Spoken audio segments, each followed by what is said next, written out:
Olá, neste vídeo vamos falar de forças. Sabias que todas as forças que existem se podem agrupar em apenas 4 forças? É isso mesmo, são as 4 forças ou interações fundamentais da natureza e vamos falar delas já a seguir. Vamos também falar sobre a lei da gravitação universal de Newton. Se este é um assunto que te interessa, então fica por aí.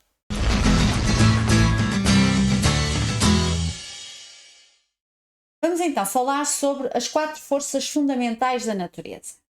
Como é que dois corpos interagem? É necessário haver contacto entre dois corpos para haver interação?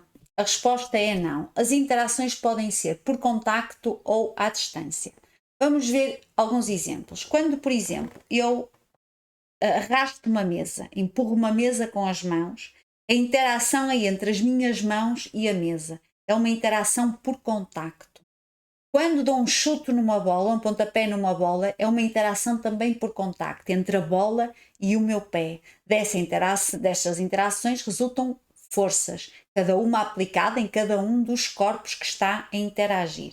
Mas se essa bola for largada de um primeiro andar, quando a bola é largada, a bola cai em direção à terra. E ela cai porque se estabelece uma interação entre a bola e a Terra. Esta interação é uma interação à distância.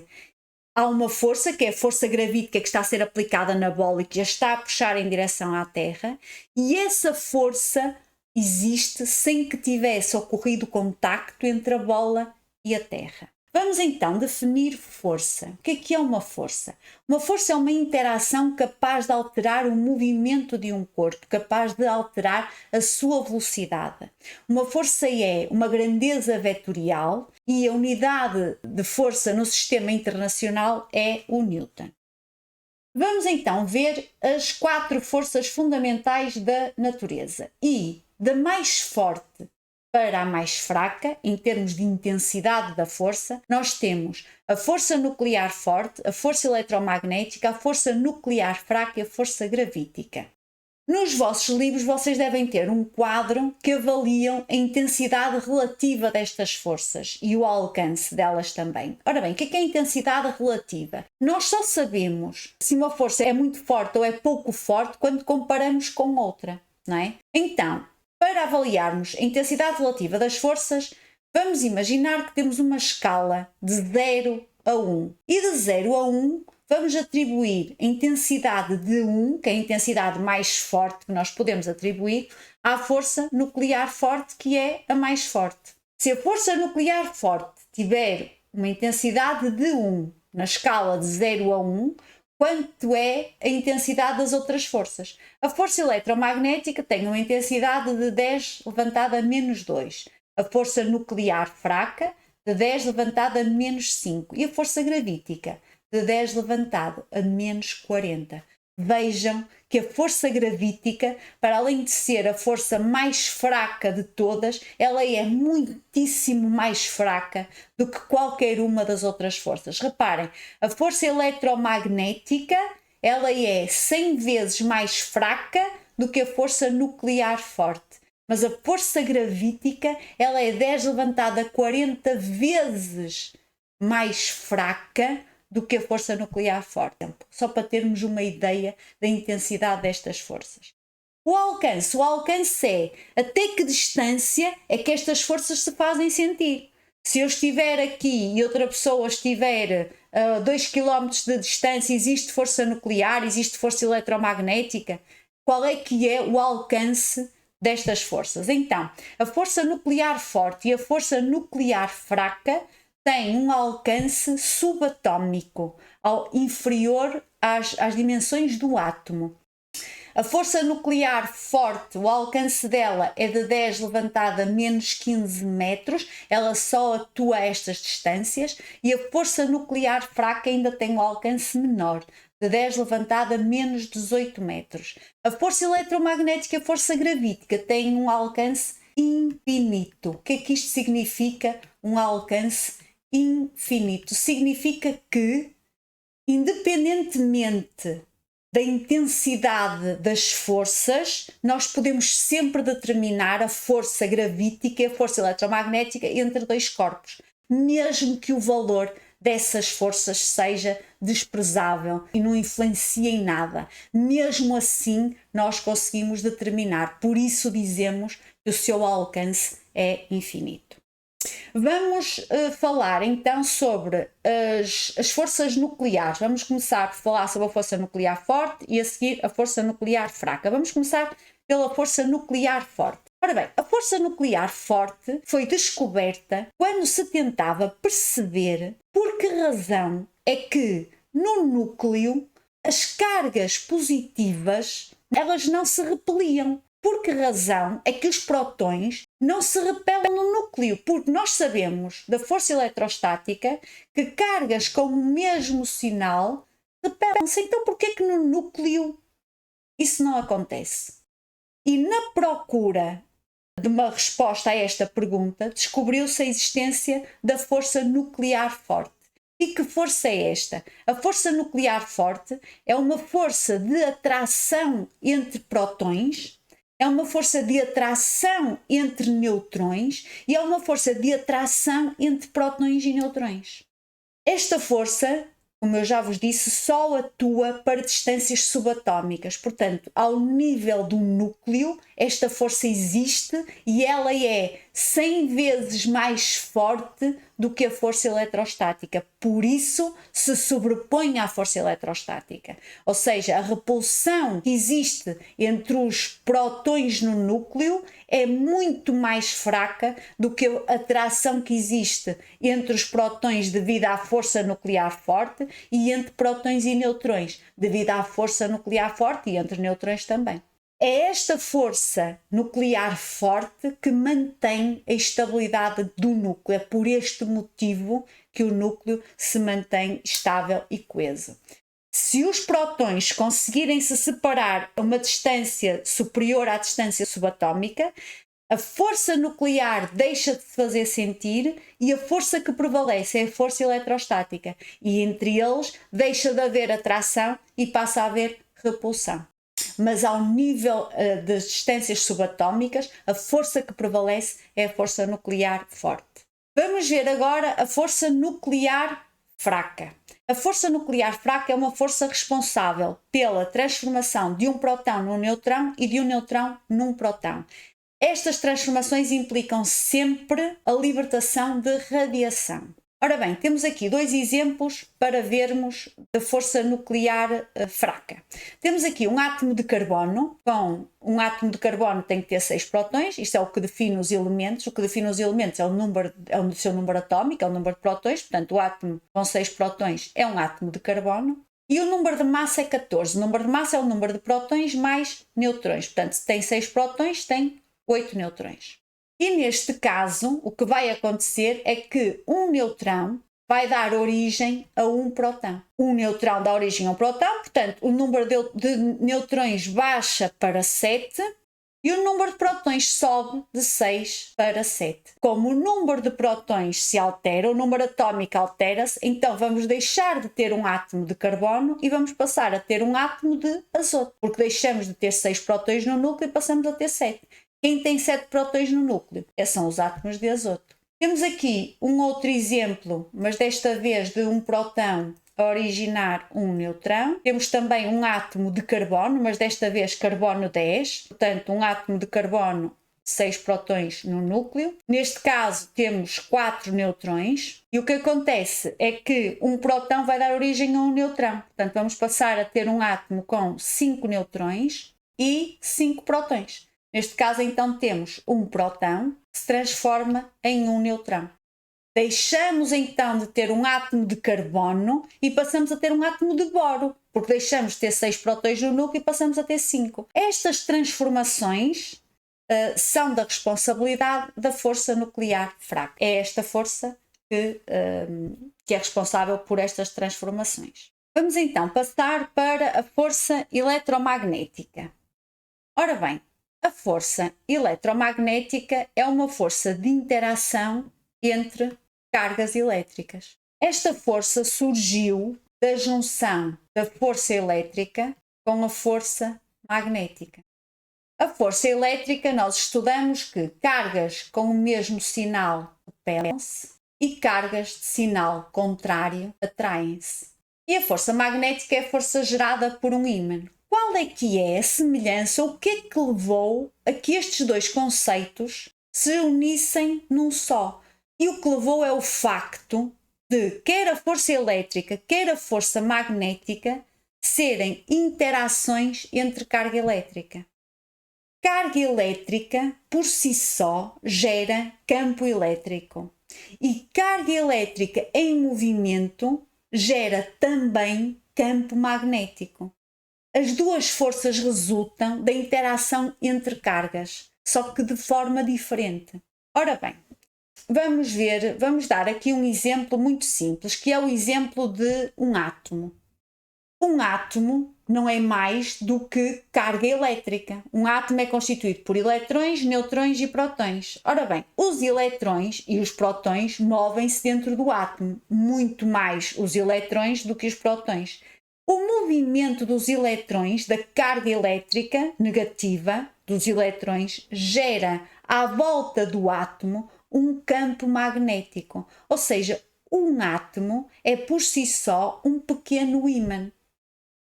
Já viram então que torna-se difícil nós separarmos estes dois conceitos, o conceito de força elétrica e o conceito de força magnética. Apesar de serem dois conceitos diferentes, eles estão interligados. Ora bem, vocês neste momento devem estar a pensar, bem, já vimos as forças nucleares, já vimos, estamos a ver a força eletromagnética, a junção da força elétrica com a força magnética. Vamos ver a seguir a força gravítica, então, e as outras forças? A força de atrito, a força de tração, a força elástica, a força normal. Então, todas as outras nós já trabalhamos, já estudamos, já utilizamos, já fizemos exercícios. Onde é que elas se encaixam aqui nas 4 interações fundamentais da natureza? Essas forças são todas de origem eletromagnética. E agora vocês podem estar a pensar, origem eletromagnética? Sim, e é fácil perceber porquê. Vamos imaginar a força de atrito. Vamos imaginar uma superfície, por muito lisa que ela possa parecer, a superfície nunca é lisa. E vamos imaginar também um bloco que está mal aqui, em cima da superfície. Por muito liso que possa parecer, o bloco também não é liso. Então, entre a superfície e o bloco, há pontos de contacto, que não são muitos. São menos do que aqueles que a gente possa imaginar. E esses pontos de contacto que existem entre a superfície e a caixa, quando a caixa inicia o seu deslocamento e, portanto, surge a força de atrito não é mais nem menos do que uma força de interação entre as moléculas que compõem o material da mesa e as moléculas que compõem o material da caixa. A força de atrito é uma força entre moléculas ou entre átomos, que é o mesmo que dizer entre cargas. É uma força de origem eletromagnética. Outro exemplo, a força de tração numa corda, por exemplo. Quando nós temos uma corda, a força que há de tração na corda é a força que mantém unidas os átomos e as moléculas que compõem a corda. Porque se essa força não existisse entre os átomos e as moléculas que compõem a corda, então a corda separar-se-ia, certo? Mas não, ela não se separa, ela mantém-se unida devido à interação entre os átomos e as moléculas que compõem a corda. E, portanto, se há interação entre átomos e moléculas, é a mesma coisa que dizermos que há interação entre carga elétrica. A força de tração é por si só também uma força de origem eletromagnética, assim como todas as outras que nós pudermos pensar e que já estudamos até agora.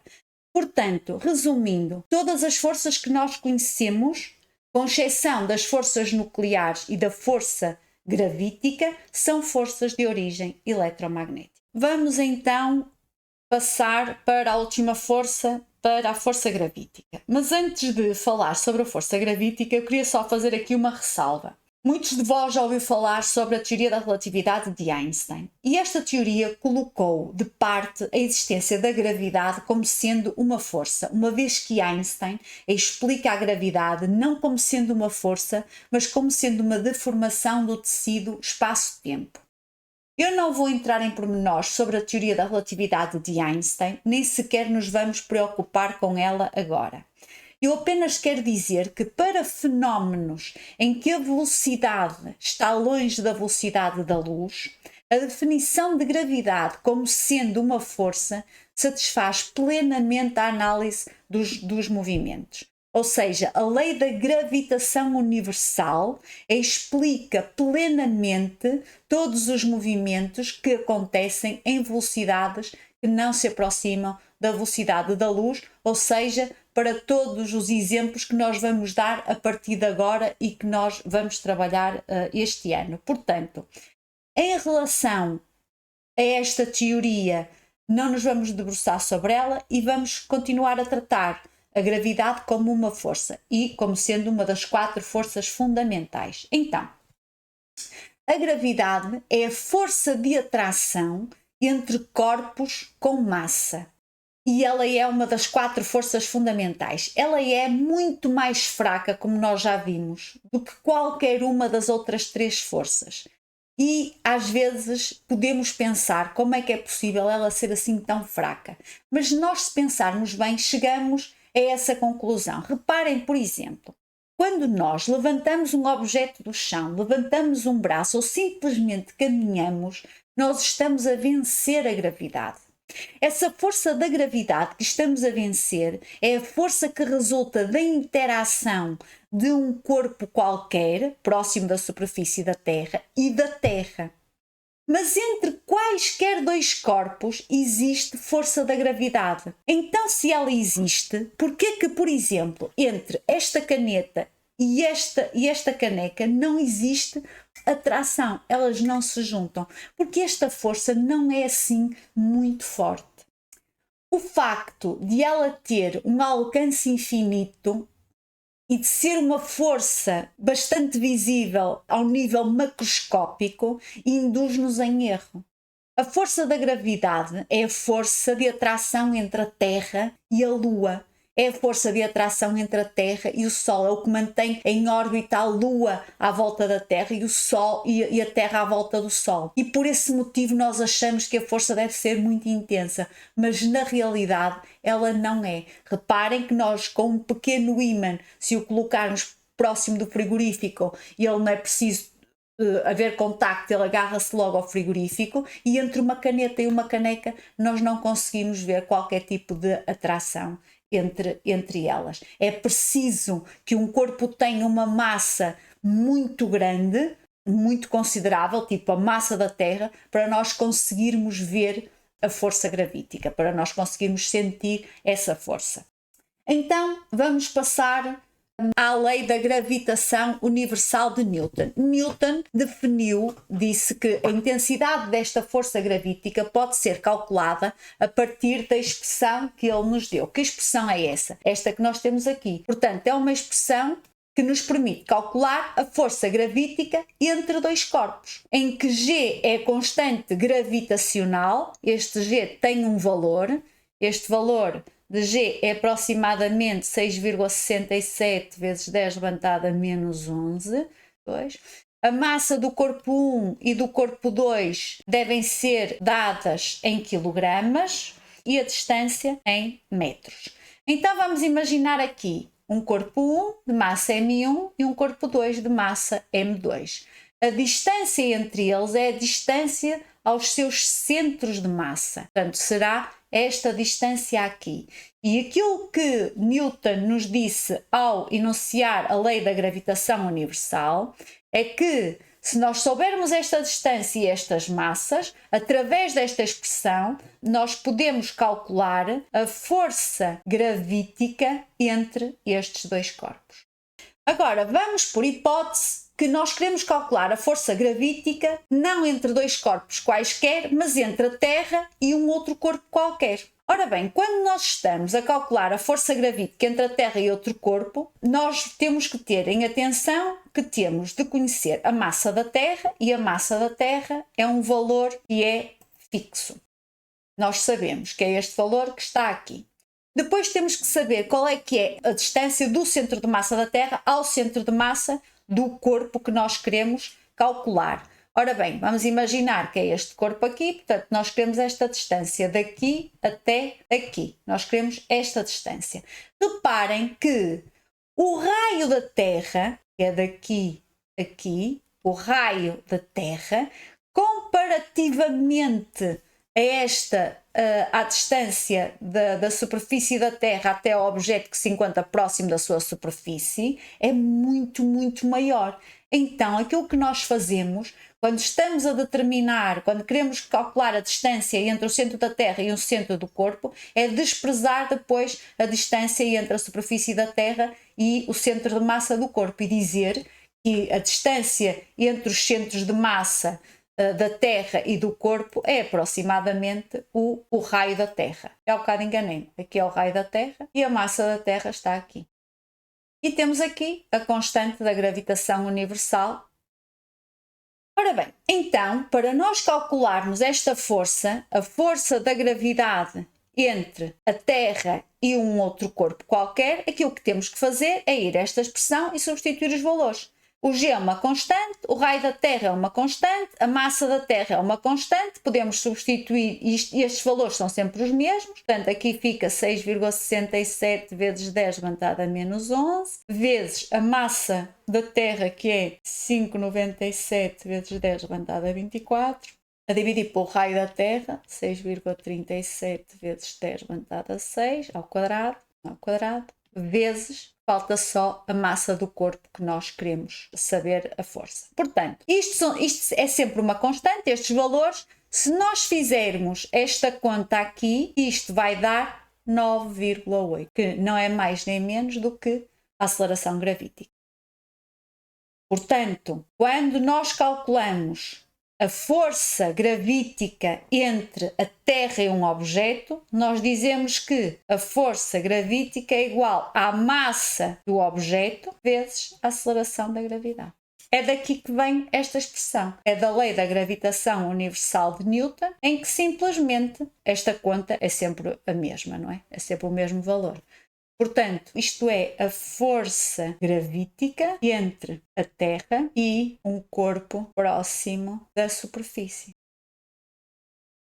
Os exercícios que podem sair relativamente a esta matéria é, no fundo, para calcular a força gravítica entre dois corpos. Se for entre um corpo qualquer e a superfície da Terra, ou próximo da superfície e a Terra, nós podemos utilizar esta expressão, não é? Esta daqui.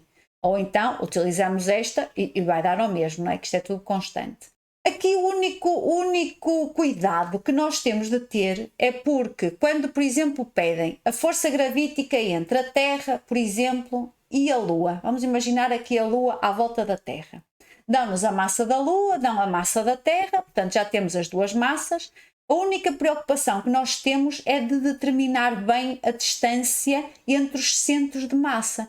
Reparem que neste caso tem que ser a distância entre o centro da Terra e o centro da Lua. E aqui não há distâncias que sejam desprezáveis. Temos de contar o quê? Temos de contar com o raio da Terra, não é? Depois temos de contar com esta distância aqui, que é a distância entre a Lua e a Terra. E depois ainda temos de contar aqui com o raio da Lua. Às vezes dão a distância entre a superfície da Terra e o centro de massa da Lua, outras vezes dão estes três valores e outras vezes dão dois valores quaisquer agrupados. Nós temos é de ter presente sempre que temos que somar os três, temos que somar o raio da Terra, a distância entre as superfícies da Terra e da Lua e depois o raio da Lua. Isto acontece se for, por exemplo, entre Marte e Júpiter ou quaisquer outros dois astros, não é? Que nós queiramos calcular a força gravítica, temos sempre de contar com os raios deles e as distâncias entre eles, porque nenhuma destas distâncias é desprezável como nós desprezamos a distância da superfície da Terra ao centro de massa dos corpos, desde que eles estejam próximos da superfície da Terra. Ok? Deixem-me só fazer aqui também mais um parênteses. O raio da Terra não é igual em todos os pontos da Terra, mas mais uma vez aqui se aproxima e dizemos que o raio da Terra tem um valor constante independentemente do ponto da Terra que nós estamos a determinar a força gravítica, ok? Por isso é que este G nós atribuímos que é sempre este valor constante, normalmente 9,8, às vezes de 10. Ora bem, em relação a esta matéria, era isto que eu tinha para falar convosco, era isto que eu tinha para vos dizer. Eu espero que vocês tenham gostado. Se gostaram, deixem o vosso like, é importante para mim. E nós voltamos-nos a ver num próximo vídeo. Até lá, tudo bom para todos!